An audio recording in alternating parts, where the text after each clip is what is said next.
اللهم صل على محمد وعلى آل محمد كما صليت على إبراهيم وعلى آل إبراهيم إنك حميد مجيد اللهم بارك على محمد وعلى آل محمد كما باركت على إبراهيم وعلى آل إبراهيم إنك حميد مجيد رب اشرح لي صدري ويسر لي أمري واحلل عقدة من لساني يفقهوا قولي رب زدني علما رب زدني علما سبحانك لا علم لنا إلا ما علمتنا إنك أنت العليم الحكيم أعوذ بالله السميع العليم من الشيطان الرجيم من همزه ونفخه ونفسه ولو أن أهل القرى آمنوا واتقوا لفتحنا عليهم بركات من السماء والأرض ولكن كذبوا فأخذناهم بما كانوا يكسبون۔ ہر قسم کی حمد و ثنا، عظمت و بڑائی، پاک طیب مطہر اور معلہ کلمات اللہ احکم الحکیمین، اللہ ذوالجلال والاکرام کی ذات اقدس کے لیے لا تعداد و بے شمار درود و سلام سید الانبیاء، امام الانبیاء، اشرف الانبیاء، حبیب خدا، خیر الورا، شمس الضحیٰ، بدر الدجیٰ،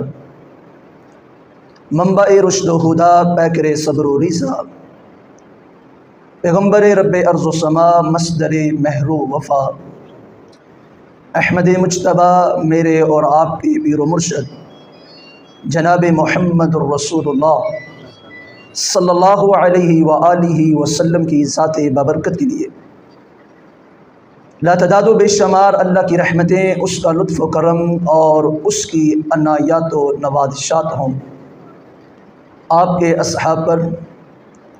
تابعین، تبع تابعین، ائمہ کرام، محدثین اعظام، اولیاء الرحمن، علی حاضر قیاس امت کے ہر اس فرد و بشر پر جس نے آپ کی اتباع و فرما برداری کی،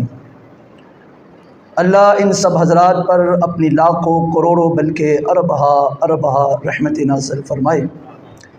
آمین ثم آمین۔ حضرات گرامی، ہم ایک ایسے ملک کے باسی ہیں جو اللہ کے فضل و احسان سے آزاد مملک کی حیثیت رکھتا ہے، اور اس پہ بھی اللہ رب العالمین کا بہت بڑا ہم پہ احسان ہے کہ نہ صرف ہم ایک آزاد ملک میں رہتے ہیں بلکہ ہم ایک ایسے ملک کے باشندے ہیں جس کی 96% جو آبادی ہے وہ مسلم آبادی پہ مشتمل ہے۔ یہ اللہ کے انعامات میں سے بہت بڑا انعام ہے کہ ہمیں ہمارے اسلام کے اوپر عمل کرنے کے لیے اللہ نے زمین میں ایک ایسا ٹکڑا دیا ہے جہاں ہم اپنی مرضی سے اسلامی تعلیمات کے مطابق زندگی بسر کر سکتے ہیں۔ اس وقت دنیا میں بہت سارے ممالک ایسے ہیں، بہت ساری مسلم آبادی ایسی ہے کہ جو اپنی مرضی سے اپنی ذات کے اوپر اسلامی تعلیمات کو نافذ نہیں کر سکتے ہیں، جو اسلام کے اوپر عمل کرنے کے لیے انہیں طرح طرح کی مشکلات کا سامنا کرنا پڑتا ہے، چاہتے نہ چاہتے انہیں کچھ ایسے کام بھی کرنے پڑتے ہیں جو اللہ اور اس کے رسول کی نافرمانی کے زمرے میں آ جاتے ہیں۔ تو سب سے پہلے جو سب سے اہم ترین بات کہ کہ ہمیں اس بات کے اوپر اللہ رب العالمین کا شکر ادا کرنا چاہیے۔ 14 اگست 1947 اس ملک کی آزادی کا دن، دو قومی نظریے کی جیت کا دن، میرے اور آپ کے لیے ایک اسلامی درسگاہ، ایک اسلامی اماجگاہ ہمارے بڑوں نے اپنی قربانیاں دے کر حاصل کی۔ ہمیں یہ قربانیاں اور ان کی اس وقت کی گئی محنتوں کوششوں کو زندگی میں کبھی نہیں بھولنا چاہیے۔ 76 ان قریب 14 اگست میری اور آپ کی زندگی میں آنے والی 76 سال ہو گئے اس ملک کو آزاد ہوئے۔ ہندوستان کے ہندوؤں سے اور سامراج کے انگریزوں سے اس ملک نے آزادی حاصل کی۔ ہمارے بڑوں نے اپنی جانوں کے نذرانے پیش کیے، ماؤں اور بہنوں نے اپنی عزتیں لٹائی، بہت سارے لوگوں نے اپنے گھر بار کو، اپنے مال و متاع کو، سب کو چھوڑ دیا۔ سب چھوڑ چھاڑ کے خالی ہاتھ، بالکل نہتے ہاتھ اس ملک کی سرزمین پہ قدم رکھا، اور جو سب سے پہلی بات ان کی زبانوں سے نکلی وہ یہ تھی کہ یا باری تعالیٰ تیرا شکر ہے کہ تو نے ہمیں ایک آزاد ملک عطا کر دیا ہے، ایک ایسا زمین کا ٹکڑا دے دیا ہے جہاں ہم اب اپنی مرضی سے اسلامی تعلیمات کے مطابق زندگی بسر کر سکیں۔ کبھی غور کر کے دیکھیے، آج کی نوجوان نسل تو شاید اس سے بہت دور نکل گئی۔ وہ مطالعہ پاکستان پڑھا بس یہیں تک کہ ہمارا ملک یہ ہے فلاں ہے، لیکن کبھی یہ نہیں سوچا کہ اس کے پیچھے قربانیاں کتنی تھیں۔ آج کے نوجوان نے تو یہ سمجھ لیا ہے کہ شاید ون ویلنگ کرنا اور موٹر سائیکل کا سلنسر نکال کر اپنا اور دوسروں کے آرام کو تباہ و برباد کرنا یہ مقصد آزادی تھا، یا شاید آج کے نوجوان نے یہ سمجھ لیا ہے کہ بڑے بڑے باجے ہاتھ میں پکڑ کے انہیں بجایا جائے، جہاں خود کو بدامنی کی طرف دھکیلتے ہیں وہاں لوگوں کے سکون کو بھی غارت کرتے ہیں اور کہتے ہیں کہ ہم آزادی کو سیلیبریٹ کر رہے ہیں۔ سچ تو یہ ہے کہ جنہوں نے اس ملک کو حاصل کیا تھا انہوں نے کہا تھا کہ پاکستان کا مطلب کیا، لا الہ الا اللہ، کہ ہم اللہ رب العالمین کی عبادت کریں گے، پیارے آقا کے پیارے طریقے کے مطابق زندگی بسر کریں گے۔ اس لیے آج ہم قربانیاں دے رہے ہیں، اس لیے آج مسلمانوں کی مائیں بہنیں اور بیٹیاں عزتیں لٹا رہی ہیں کہ کل ہماری آنے والی نسلیں اسلام کے اوپر عمل کرتے ہوئے خود کو آزاد اور پرسکون محسوس کریں، اور کسی ایسے ملک میں جہاں پہ اللہ اور اس کے رسول کی تعلیمات کی سچے معنوں میں، صحیح معنوں میں حکمرانی ہو، وہاں پہ اپنی زندگی بسر کر سکیں۔ لیکن افسوس اس بات کے اوپر ہے، تکلیف اس بات کی ہے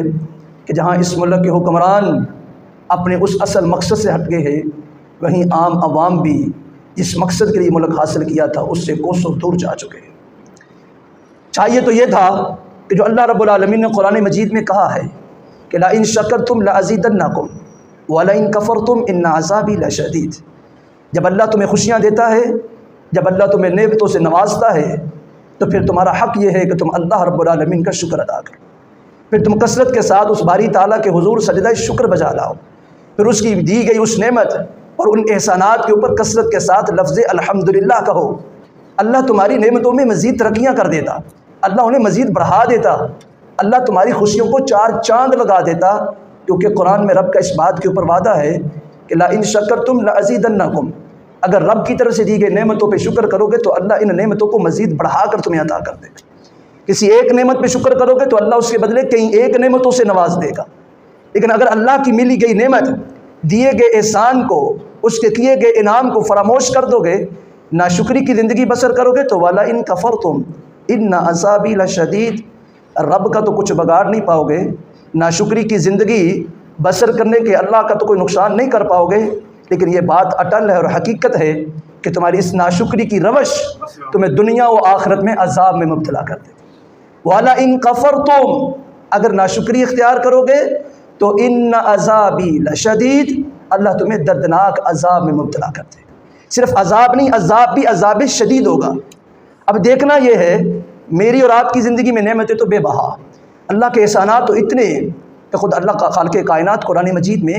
بڑے خوبصورت طریقے سے بیان فرماتے ہیں۔ فرمایا وَإِن تَعُدُّوا نِعْمَتَ اللَّهِ لَا تُحْصُوهَا، کبھی غور کر اے بنی نو انسان، رب کی تم پہ کتنی بے بہا نعمتیں اور احسانات ہیں، کتنی زیادہ اس نے تم پہ کرم نوازیاں کر رکھی ہیں، کتنے زیادہ اس پہ تم پہ عنایات کی برکھا نازل ہے کہ وَإِن تَعُدُّوا، تو بیٹھ جا، کیلکولیٹر لے، آج کے جدید دور کا سپر کمپیوٹر لے لے، اور اس پہ بیٹھ کے اللہ کی دی گئی جو نعمتیں ہیں، جو تجھ پہ کیے گئے احسانات ہیں، جو اس کی کرم نوازیاں اور اس کی عنایات ہے تمہارے اوپر، انہیں صرف گننا شروع کر دو۔ بدلے میں معاوضہ نہیں دینا ہے، بل پے نہیں کرنا ہے، اللہ کی دی گئی نعمتوں کا اللہ کو بدلے میں کوئی معاوضہ نہیں دینا ہے، فقط انہیں شمار کرنا ہے، انہیں گننا ہے، انہیں کاؤنٹ کرنا ہے کہ کتنی اللہ کی تم پہ مہربانیاں ہیں، کتنے اللہ کے تم پہ احسانات ہیں۔ تو اللہ تعالیٰ فرماتے ہیں لا تحصوها، تیری زندگی ختم ہو سکتی ہے تو رب کی دی گئی نعمتوں کو شمار نہیں کر سکتے۔ یہ ممکنات میں سے نہیں ہے۔ تیرا کیلکولیٹر اور تیرا سپر کمپیوٹر جواب دے دے گا، اس کے زیرو زیرو پلس والے زیرو ختم ہو جائیں گے، لیکن رب کی گئی نعمتیں، اس کے کیے گئے احسانات کو تم شمار نہیں کر پاؤ گے، گن نہیں سکو گے۔ بدلہ دینا تو بڑی آگے کی بات ہے، معاوضہ دینا، بل پے کرنا، اس کے بدلے کچھ اجرت دے دینا، کچھ معاوضہ دے دینا تو اگلی بات ہے، فقط شمار کر لینا، فقط گن لینا بھی انسان کے بس میں نہیں ہے۔ بلکہ اللہ تعالیٰ فرماتے ہیں کہ یہ دنیا میں جتنے تم درخت دیکھتے ہو نا، یہ سارے کے سارے درخت کسی شاندار کارپینٹر سے کہا جائے کہ ان کی کلمیں تیار کرو، سارے درخت جتنے بھی ہیں ساری شاخیں اتار کے ان کی کلمیں بنا لیجیے۔ غور کیجئے، میں قرآن کی آیت کا آپ کو ترجمہ بتا رہا ہوں۔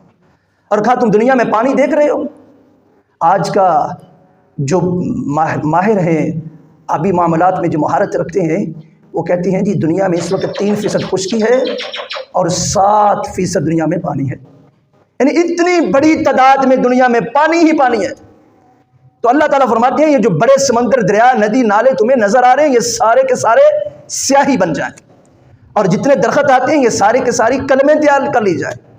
دنیا میں جتنے انسان بستے ہیں ان سب کو لکھنے کے لیے بٹھا دیا جائے،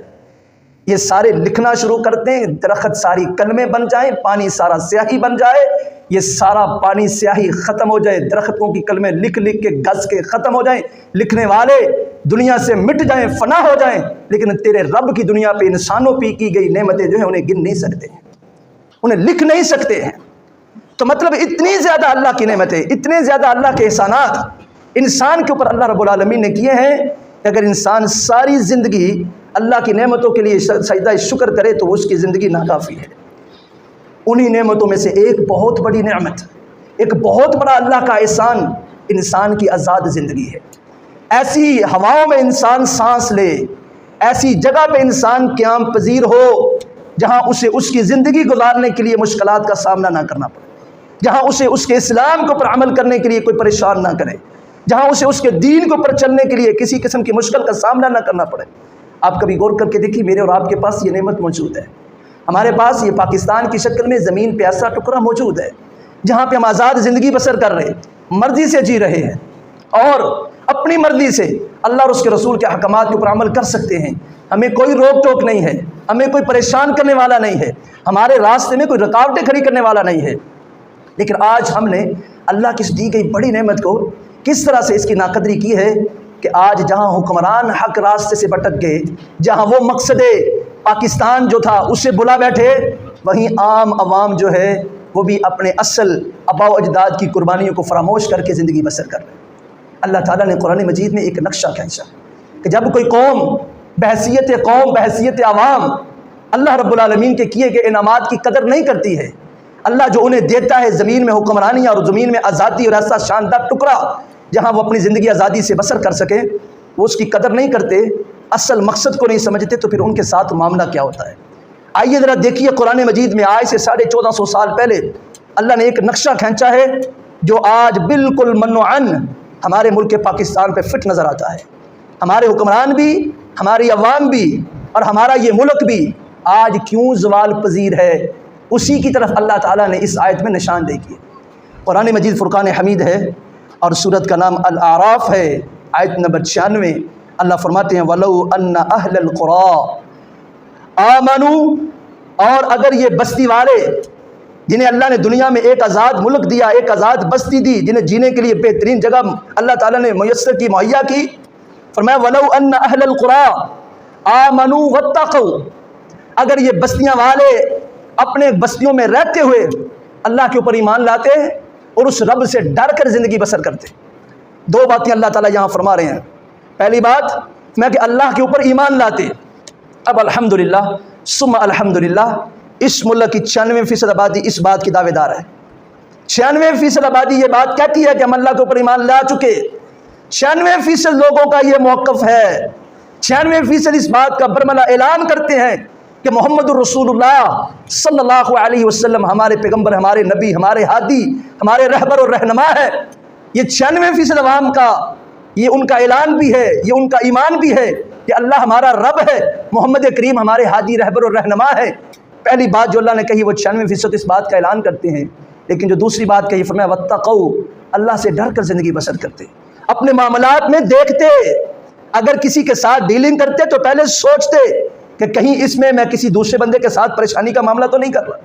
اگر کسی کے ساتھ رشتہ داری قائم کرتے تو اللہ سے ڈر کر اسے نبھانے کی طرف جانے کی کوشش کرتے، اس میں دنیاوی کسی قسم کا لالچ یا کسی قسم کا نقصان ان کے دل میں نہ ہوتا۔ واتقوا، پھونک پھونک کے اپنے قدم رکھتے، اللہ سے ڈر کر اپنی زندگی بسر کرتے، اللہ اور اس کے رسول کے احکامات کے مطابق اپنی زندگی گزارتے۔ اللہ فرماتے ہیں لفتحنا علیہم برکات من السماء والارض، یہ دو کام اگر بستی والے کر لیں، جہاں پہ بھی جو بھی بستی والے ہیں اللہ کے اوپر ایمان لے آئیں، اللہ سے ڈر کر زندگی بسر کرے، اللہ آسمان کے زمین کے سارے دروازے ان کے لیے اپنی برکتوں کے لیے کھول دیتا ہے۔ لفتحنا علیہم برکات من السماء والارض، زمین و آسمان کی ساری برکتیں اللہ ان کے اوپر ان کا نزول کر دے، اللہ انہیں ساری برکات سے نواز دے۔ مطلب ان کے راستے میں، ترقی کے راستے میں رکاوٹ پوری دنیا بھی کھڑی کرنی چاہے تو نہیں کر سکتی ہے۔ رب کے اوپر ایمان سچا ہو اور زندگی تقوی والی ہو، اللہ سے ڈر کر زندگی بسر کرنے والا ہو، خوف خدا اس کے دل میں موجود ہو،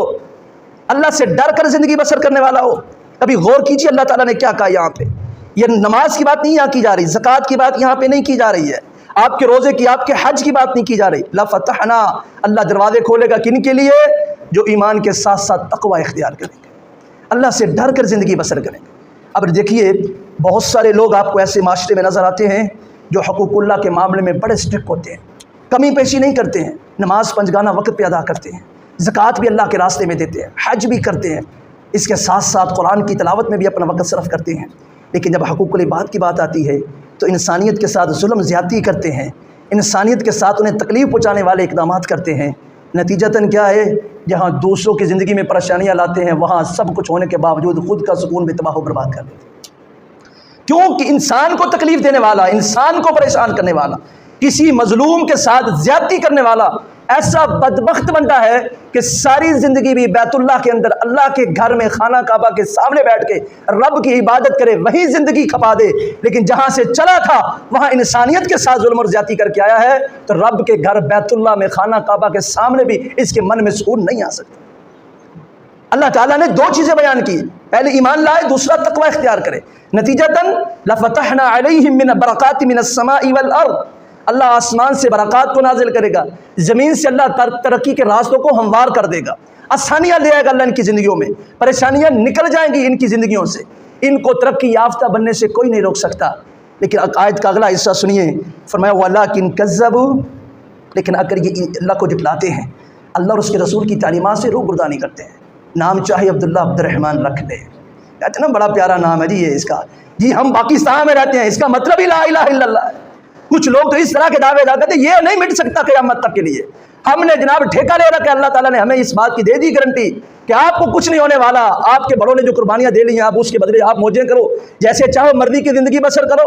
اس ملک کی قدر کرو نہ کرو، لا الہ الا اللہ جو نعرہ لگایا تھا اس کے اوپر عمل کرو نہ کرو، تمہیں کچھ نہیں ہونے والا۔ قرآن مجید اللہ رب العالمین بیان فرما رہے ہیں وَلَٰكِن كَذَّبُوا، اگر تم نے حق بات کو جھٹلا دیا، اگر تم نے اللہ کی آیات سے روگردانی کی، اگر تم نے پیارے پیغمبر صلی اللہ علیہ وسلم کے ساتھ بے وفائی کی، فَأَخَذْنَاهُمْ بِمَا كَانُوا يَكْسِبُونَ، پھر اللہ تمہیں پکڑے گا تمہارے اعمال کے بدلے اور تمہیں دنیا و آخرت میں ذلیل و رسوا کر دے۔ بڑی پیاری منظر کشی اللہ تعالیٰ نے کی ہے، بڑا خوبصورت طریقے سے سمجھایا ہے۔ میں اور آپ اپنے اپنے گریبانوں میں جان کے دیکھ سکتے ہیں، خود سے سوال کر سکتے ہیں، ضمیر کی عدالت میں خود کو کھڑا کر کے اپنے آپ سے پوچھ سکتے ہیں میری اور آپ کی زندگی ایمان اور تقوی والی زندگی ہے یا اللہ اور اس کے رسول کی نافرمانی والی زندگی ہے۔ میں اور آپ یقیناً آزاد ملک میں جی رہے، ہماری سانسیں آزاد ہواؤں میں سانس ہم لے رہے، لیکن سوال یہاں پہ جو ہے یہ ملک جو اللہ نے بڑی نعمت مجھے اور آپ کو دی ہے، کہا تو یہ تھا ہمارے بڑوں نے، وہ قائد اعظم سے کسی نے سوال کیا صاحب یہ ملک لے لیا ہے، اب اس کا کوئی چارٹر بھی بنائیے، اب بتائیے اس کا دستور کیا ہوگا، اس کے قوانین کیا ہوں گے۔ آپ کیسے اس ملک کو چلائیں گے، کچھ ہمیں اس کے قوانین بتائیے، کچھ اصول اور قواعد بتا دیجئے۔ بڑی پیاری بات کہا دیکھیے آپ کہتے ہیں کہ پاکستان کن قوانین کے اوپر چلے گا، یہاں پہ کون سے قواعد اور ضوابط بنیں گے، ہمیں کچھ نیا بنانے کی ضرورت نہیں ہے۔ ہمارے قوانین آج سے 1400 سال پہلے محمد الرسول اللہ بنا کے جا چکے ہیں صلی اللہ علیہ وسلم۔ یہ ریاست مدینہ کی طرح چلے گا، جیسے اس ریاست میں عدل اور انصاف تھا، انسانیت کے ساتھ ہمدردی تھی، انسانیت کی فلاح کے لیے کام کیا جا رہا تھا، جیسے ریاست مدینہ میں اللہ اور اس کے رسول کے احکامات کو نافذ کیا جا رہا تھا، بالکل عین ہم پاکستان میں وہ سارا کچھ کریں گے۔ ہمیں کچھ نیا بنانے کی ضرورت نہیں ہے، ہمارا ماڈل پہلے سے موجود ہے، حکمران محمد الرسول اللہ کی شکل میں، اور ملک ریاست مدینہ طیبہ کی شکل میں موجود ہے، ہم اسی کو لے کر آگے چلیں گے۔ لیکن یہ بات ان کی زبان سے تو نکلی، افسوس جہاں حکمرانوں نے اس بات کو بلا دیا، وہاں آج عام عوام نے بھی یہ سمجھ لیا ہے کہ من مانی زندگی گزاریں گے، اپنی مرضی سے جئیں گے تو ہماری یہ زندگی ہمیں فائدہ دے گی۔ یاد رکھیے اللہ اور اس کے رسول کی نافرمانی کرنے والا، حق راستے کو جٹلا کر باطل کے راستے پہ چلنے والا، دنیا کا خوبصورت ترین امیر ترین شخص کیوں نہ ہو، الٹیمیٹم اس کے لیے قرآن کا یہ فیصلہ ہے، اللہ اسے دنیا میں بھی آخرت میں بھی ذلیل و رسوا کر دیتا ہے۔ اس کے لیے ترقی نہیں ہو سکتی، اس کے لیے سکون نہیں ہو سکتا ہے، کیونکہ ترقی اور سکون کا تو اللہ نے راستہ بتا دیا، وہ ایمان اور تقویٰ ہے، وہ اللہ سے ڈر کر زندگی بسر کرنا ہے، وہ خوف خدا کے ساتھ اپنی زندگی بسر کرنے والا انسان، اسے اللہ دنیا میں عزت دیتا ہے، اسے اللہ ترقی دیتا ہے، اسے اللہ کامیاب کرتا ہے۔ اللہ تعالیٰ قرآن مجید کے ایک دوسرے مقام پہ فرماتے ہیں الذین ان مکناہم فی الارض، دیکھو وہ لوگ جنہیں ہم دنیا میں حکمرانی دیتے ہیں، وہ اپنی حکمرانی کو اگر قائم رکھنا چاہتے ہیں، دنیا میں ہم جنہیں آزادی دیتے ہیں وہ اپنی آزادی کی زندگی کو قائم رکھنا چاہتے ہیں، دنیا میں ہم کسی کو سکون دیتے ہیں وہ سکون کو ہمیشہ قائم رکھنا چاہتا ہے۔ ہم ترقی کا وہ خاص جو نسخہ ہے نا وہ تمہیں بتائے دیتے ہیں۔ قرآن مجید اللہ تعالیٰ بیان فرما رہے الذین ان مکناہم، وہ لوگ جنہیں ہم دنیا میں اقتدار دیتے ہیں، حکمرانی دیتے ہیں، اپنی مرضی سے جینے کی زندگی دیتے ہیں، انہیں ہمارا یہ حکم ہے کہ وہ کیا کرے، اقاموا الصلاۃ وآتوا الزکاۃ وامروا بالمعروف وانہوا عن المنکر۔ اللہ تعالیٰ کہتے ہیں یہ 4 کام کریں، اللہ ان کی ترقی کو بھی بڑھا دے گا، ان کے سکون میں بھی اضافہ کر دے گا۔ اب دیکھ لیجئے، اقتدار دنیا میں چاہیے، سکون دنیا میں چاہیے، ترقی دنیا میں چاہیے، مسلمان شخص کی بات کر رہا ہوں، ایمان والے کی بات کر رہا ہوں، کیونکہ آگے حکم جتنے بھی دیے گئے ہیں یہ سارے مسلمان بندے کے لیے ہیں۔ اللہ فرماتے ہیں الذین ان مکناہم، جنہیں ہم دنیا میں حکمرانی دیتے ہیں، ان کا کام ہے، پہلا کام جو کرنے والا اقاموا الصلاۃ، وہ نماز کو قائم کریں۔ ابھی چیک کر کے دیکھیے 22 کروڑ میں کتنے لوگ نماز پڑھتے ہیں۔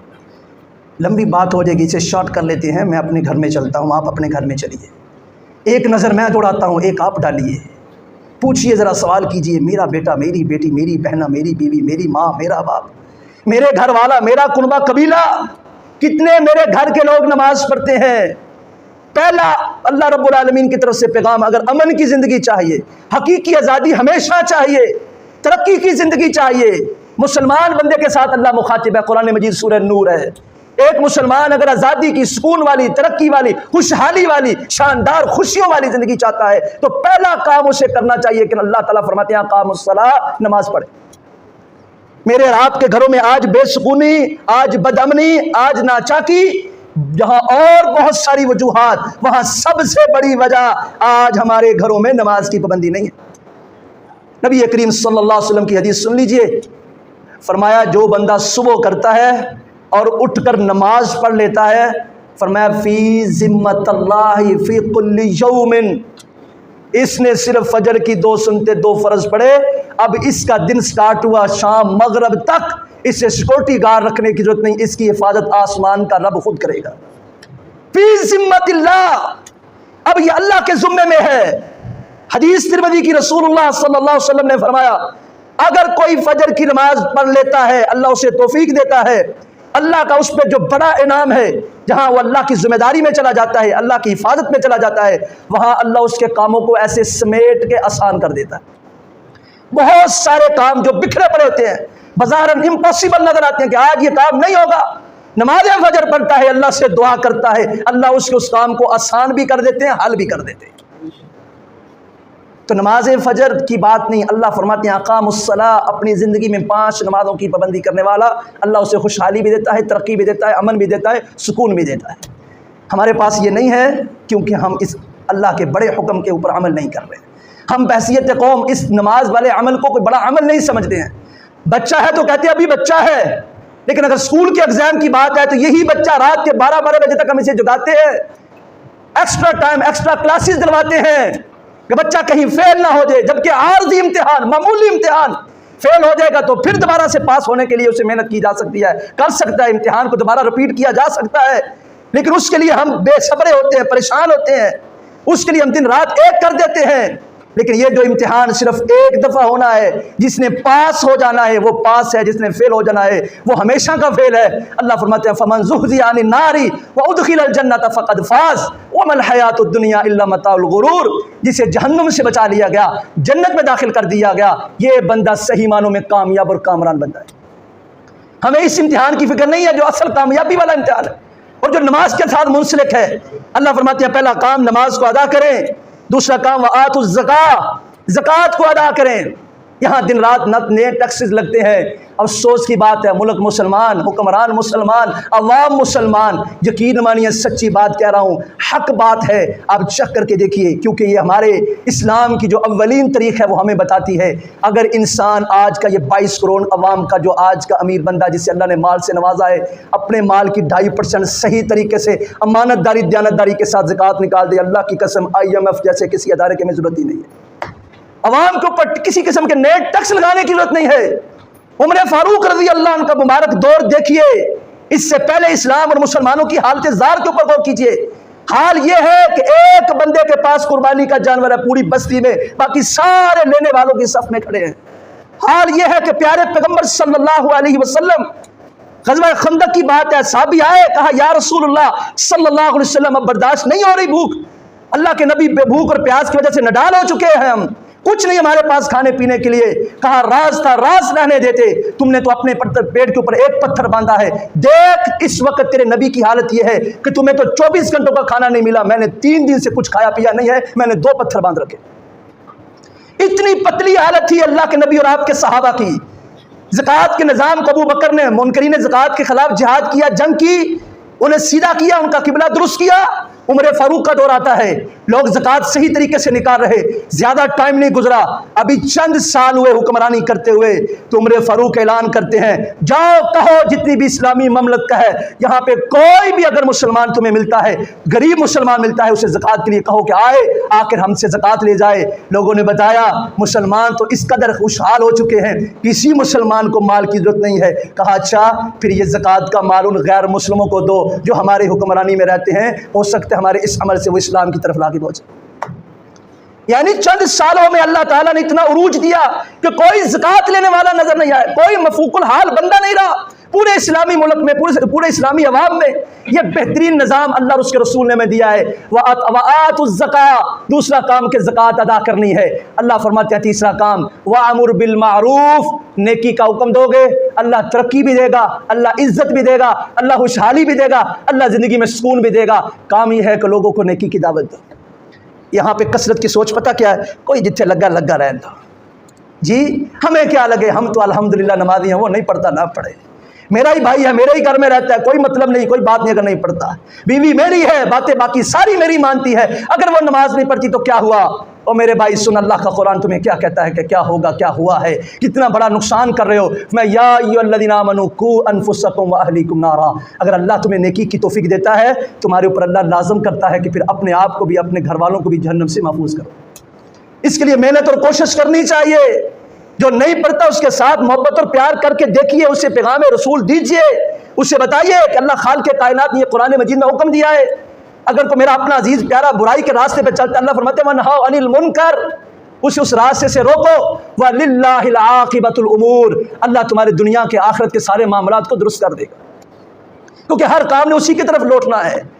آپ دیکھیے ذرا اس بات کو کہ ہر کام اللہ کی طرف لوٹنے والا ہے. ایک بندہ نماز پڑھتا ہے، زکوٰۃ ادا کرتا ہے، نیکی کا حکم دیتا ہے، برائی سے منع کرتا ہے. عام بندے کی بات کر رہا ہوں، انفرادی لحاظ سے گارنٹی اللہ کے قرآن میں ہے، گارنٹی پیارے پیغمبر کی پیاری زبان سے ہے. اللہ اس کی زندگی کو خوشیوں سے بھر دیتا ہے، اللہ اسے سکون عطا کر دیتا ہے، اللہ اس پہ مہربانیاں کر دیتا ہے، انعامات کی برکھا نازل کر دیتا ہے. لَفَتَحْنَا عَلَيْهِمْ بَرَكَاتٍ مِّنَ السَّمَاءِ وَالْأَرْضِ، اللہ زمین و آسمان سے ان کے اوپر برکات کا نزول کر دیتا ہے. یہ ساری چیزیں ملتی ہیں ان کو جو اللہ اور اس کے رسول کے حکمات کے اوپر عمل کرتے ہیں۔ ہم الحمدللہ ایک آزاد ملک میں سانس لے رہے، اس میں کوئی شک نہیں، اللہ کی بہت بڑی نعمت ہے، لیکن ہم نے کیا سمجھا ہے پاکستان کا حصول کیا ہے، کس لیے حاصل کیا گیا ہے؟ آج سب سے زیادہ کرپشن یہاں پہ، آج سب سے زیادہ بدامنی یہاں پہ، آج سب سے زیادہ قتل و غارت یہاں پہ، آج سب سے زیادہ چوری چکاری یہاں پہ، آج سب سے زیادہ ملاوٹ کرنے والے لوگ یہاں پہ۔ دنیا تو یہاں تک کہتی ہے کہ بہت جھوٹے دیکھے، لیکن افسوس کی بات کہتے ہیں پاکستانیوں کی کوئی مثال نہیں ہے، ان کی کوئی نظیر نہیں ہے۔ یہ اپنی مثال آپ ہیں، جھوٹ بولنے میں، وعدہ خلافی کرنے میں، ملاوٹ کرنے میں، دھوکہ کرنے میں، کرپشن کرنے میں، دو نمبری کرنے میں، اور اس کے ساتھ ساتھ سبحان اللہ کی تسبیح پھیرنے میں بھی۔ سب سے زیادہ دنیا میں حج کرنے کے لیے انڈونیشیا کے لوگ جاتے ہیں، نمبر 2 پہ جو آتے ہیں وہ پاکستانی لوگ ہوتے ہیں۔ دنیا میں سب سے زیادہ عمرہ کرنے والے پاکستانی لوگ ہیں، سب سے زیادہ بیت اللہ کے چکر یہی لوگ لگاتے ہیں، لیکن یہی لوگ ریڑھی والے سے لے کے دکاندار تک، دکاندار سے لے کر حکمران تک، جہاں کہیں نظر پڑتی ہے چور ہی چور نظر آتے ہیں، کرپٹ ہی کرپٹ نظر آتے ہیں، 2 نمبر ہی 2 نمبر نظر آتے ہیں۔ ہر کوئی اپنی دکان چمکا کے بیٹھا ہے۔ کہیے کسی سے صاحب بند کیجئے دکان، آپ کو آواز نہیں آئی؟ کہہ رہا ہے مؤذن آپ سے حی علی الصلاۃ حی علی الفلاح، کہتا جا اپنا کام کر جا کے، اگر نماز کے لیے جاؤں گا تو کاروبار کون کرے گا؟ یہ کاروبار بھی تو عبادت ہے، یہ بھی کام تو نیکی ہے، بال بچوں کی روزی روٹی اکٹھی کر رہا ہوں، یہ بھی بہت بڑا عمل ہے۔ یاد رکھیے رسول اللہ صلی اللہ علیہ وسلم نے فرمایا ہے جو بندہ بے نمازی ہے، نماز نہیں پڑھتا ہے، رزق کماتا ہے، بڑا شاندار کماتا ہے، اس کا رزق حلال نہیں ہے، حرام رزق ہے، یہ رزق صحیح نہیں ہے، 2 نمبر ہے، چاہے اس نے 1 نمبر مال بیچا ہے، اس میں برکت نہیں ہے۔ سوچئے، غور کر کے دیکھیے، روکتے کھڑے کر دے، یہ اللہ کے پیغمبر کا فرمان۔ اگر انسان کے من میں غیرت ایمانی موجود ہو، اگر سمجھ ہو اس بات کی کہ نماز نہیں ہے، تیرے پلے کچھ نہیں ہے، کچھ تجھے فائدہ نہیں ملنے والا ہے، کبھی تجھے سکون نہیں مل سکتا ہے، سب کچھ انسان حاصل کر سکتا ہے، لیکن رب کی نعمتوں میں سے بڑی نعمت انسان کی زندگی میں سکون کا حصول ہے۔ اللہ رب العالمین فرماتے ہیں، بتا دیجئے وَمَنْ أَعْرَضَ عَنْ ذِكْرِي فَإِنَّ لَهُ مَعِيشَةً ضَنْكًا، جو میرے ذکر سے منہ موڑ لیتا ہے، جو میرے احکامات کے اوپر عمل نہیں کرتا ہے، جو مجھ سے اپنا تعلق مضبوط نہیں کرتا ہے، میں اس کی معیشت کو تنگ کر دیتا ہوں، اس کے لاکھوں کروڑوں اربوں کی انویسٹمنٹ کو غارت کر دیتا ہوں، اس کی لاکھوں کی دہاڑیوں کو بے سکونی والا، بے برکتی والا مال بنا دیتا ہوں۔ اتنا کمانے کے باوجود بھی ہر وقت زبان کے اوپر رونا ہی رونا ہوتا ہے، ہر وقت شکوے شکایات کے انبار ہوتے ہیں۔ وجہ پیچھے کیا ہے کہ اللہ کے ذکر سے منہ موڑ لیا ہے، اللہ سے تعلق کمزور کر لیا ہے۔ میرے بھائیوں، میرے دوستوں، میرے بزرگوں، عزیزہ میری ماں اور بہنوں، اس بات کو سمجھ لیجئے، ہمیں اللہ نے یہ ملک دیا، اس کا مقصد بتا دیا ہمارے بڑوں نے، لا الہ الا اللہ۔ 14 اگست ہماری زندگیوں میں آنے والی ہے، بڑی بات جو ہے، اچھا عمل جو ہے وہ ہے اللہ کے حضور سجدہ شکر کا ادا کرنا، اللہ کا اس دی گئی نعمت کے اوپر بے بہا اس کا شکر ادا کرنا۔ حالات جیسے بھی ہوں، خود کو سمجھائیے میں نے 2 نمبری نہیں کرنی ہے، میں نے بددیانتی نہیں کرنی ہے، میں مسلمان ہوں، جب تک میری سانسیں چل رہی ہیں میں نے اپنے آپ کو بدلنا ہے، اللہ اور اس کے رسول کے احکامات کی طرف لے جانا ہے، میں نے تقوی کی زندگی بسر کرنی ہے۔ لوگ مجھے اپریشیٹ کریں نہ کریں، لیکن میں نے اللہ کو جواب دینا ہے، میں نے حق راستے کو چوز کرنا ہے۔ میری دکان پہ گاہک آئے نہ آئے، میں نے 2 نمبر مال نہیں رکھنا ہے، نہیں بیچنا ہے۔ میں نے جب وعدہ کرنا ہے تو سوچ کے کرنا ہے کہ میں نے اسے نبھانا ہے، میں نے 2 نمبر وعدہ نہیں کرنا ہے، وعدے کی مخالفت نہیں کرنی ہے، جو چاہے ہو جائے، میں نے زندگی میں جھوٹ نہیں بولنا ہے۔ حضرات، صرف ایک بات پیارے آقا نے کہی، وہی بات میں کہہ کے اپنی بات کو ختم کرتا ہوں۔ یہ صحابی آیا، کہتے میں نے مسلمان ہونا ہے، اسلام قبول کرنا ہے، لیکن ایک بات ہے، مجھے بڑا شوق ہے، میں عورتوں کا بڑا شوقین ہوں، مجھے نئی عورت کے ساتھ تعلق بنانا بڑا پسند ہے۔ اے اللہ کے نبی، مجھے شراب پینا بڑا پسند ہے، میں یہ شراب بڑی کثرت کے ساتھ پیتا ہوں۔ اللہ کے نبی، شباب سے بڑی محبت ہے یا رسول اللہ، دوست احباب کے ساتھ کبھی کبھی ڈکیتی بھی کر لیتا ہوں، بڑا ماہر ڈاکو بھی ہوں، چوری کرتا ہوں، ڈھونڈنے والے ڈھونڈتے رہ جاتے ہیں، آج تک پکڑا نہیں گیا ہوں، اپنے اس عمل کو بھی جاری رکھنا چاہتا ہوں۔ کہا اللہ کے صحابہ کرام پریشان ہیں، یہ کیسا مسلمان ہونا چاہتا ہے، ساری 2 نمبریاں بھی برقرار رکھنا چاہتا ہے اور اپنے گناہوں کو بھی بخشوانا چاہتا ہے، یہ جنت کے راستے پہ بھی چلنا چاہتا ہے، شیطان کو بھی نہیں چھوڑنا چاہتا ہے، یہ کیسا بندہ آ گیا ہے۔ پیارے آقا خاموش بیٹھے ہیں، کوئی بات نہیں کی۔ جب یہ اپنی بات مکمل کر چکا، کہا تجھے اجازت ہے، تو شباب کے ساتھ اپنی راتوں کو رنگین کر سکتا ہے، جا تجھے اجازت ہے، تو شراب بھی پی سکتا ہے اور اپنے آپ کو مدہوش بھی رکھ سکتا ہے، جا تجھے اجازت ہے، تیرا نبی تجھے اجازت دیتا ہے۔ اسلام قبول کرنے کے بعد تو چوری چکاری بھی کر سکتا ہے، تو ڈاکے بھی ڈال سکتا ہے، ماہر ڈاکو ہے، یہ سارے کاموں کی تمہیں میں اجازت دیتا ہوں، لیکن اس کے ساتھ تمہیں میرے ساتھ ایک وعدہ کرنا ہوگا اور وعدے کا وفا کرنا ہوگا۔ وعدہ یہ ہے کہ میرے ساتھ آج اسلام قبول کرتے اس بات کا عہد کرو کہ جھوٹ نہیں بولو گے، جھوٹ نہیں بولو گے، باقی سب کچھ کرو، یہ ایک کام تم نہیں کرو گے۔ کہنے لگا کوئی بات ہی نہیں ہے، بالکل میں آپ سے وعدہ کرتا ہوں، آپ ہاتھ آگے بڑھائیے، کلمہ پڑھائیے، میں وعدہ کرتا ہوں میں جھوٹ نہیں بولوں گا۔ رسول اللہ صلی اللہ علیہ وسلم نے اسے کلمہ پڑھایا، باقی کاموں کی اجازت دی، یہ چلا جاتا ہے۔ یہ ہے من اور تن کے سچے لوگ۔ اللہ میرے اور آپ کے ایمان کو بھی ایسا ہی بنا دے، اللہ مجھے اور آپ کو بھی ایسی ہی استقامت نصیب فرما دے۔ کہتے ہیں میں گیا، اب رات ہوئی ہے، وہ جو عادائیں تھی میری، وہ خرابی والی زندگی، وہ بری عادات، میں نے انہیں اختیار کرنے کی کوشش کی۔ یہ شراب اپنے گلاس میں نے ڈالی اسے پینے کے لیے، مجھے وہ بات یاد آ گئی،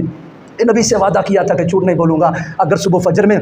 نبی نے پوچھ لیا رات میں شراب پی ہے، جھوٹ بولوں گا تو وعدہ خلافی ہوگی، سچ بولوں گا دوستوں میں شرمندگی ہوگی۔ کہتے ہیں وہ گلاس جو بھرا تھا انڈھیل دیا، اسے گرا دیا، پھینک دیا، شراب نہیں پی۔ شباب کا خیال آیا تو دل میں خیال آیا کہ کیا کہوں گا نبی سے کہ میں نے اپنی رات کسی غیر عورت کے ساتھ بسر کی ہے، اگر سچ بولا تو شرمندگی ہوگی، جھوٹ بولوں گا تو وعدہ مخالفت ہوگی، وعدے کی خلاف ورزی ہوگی۔ کہنے لگے آئے دوست آؤ، آج فلاں گھر میں نقب لگانا ہے، بڑا اس کے پاس مال ہے، وہاں چوری کرنی ہے۔ کہتے ہیں میں نے کہا ان کے ساتھ چلا گیا، نبی نے اگر پوچھ لیا رات چوری کی تھی، سچ بولوں گا شرمندگی ہوگی، جھوٹ بولوں گا وعدہ مخالفت ہوگی۔ صبح فجر میں آتا ہے جو رات میں سوچا تھا وہی سوالات پیارے آقا نے اس سے کیے۔ کہا ایک ایسا مجھ سے وعدہ آپ لے چکے ہیں، آپ کے اس ایک وعدے نے مجھ سے میری باقی ساری برائیاں ہی چھڑا دی ہیں۔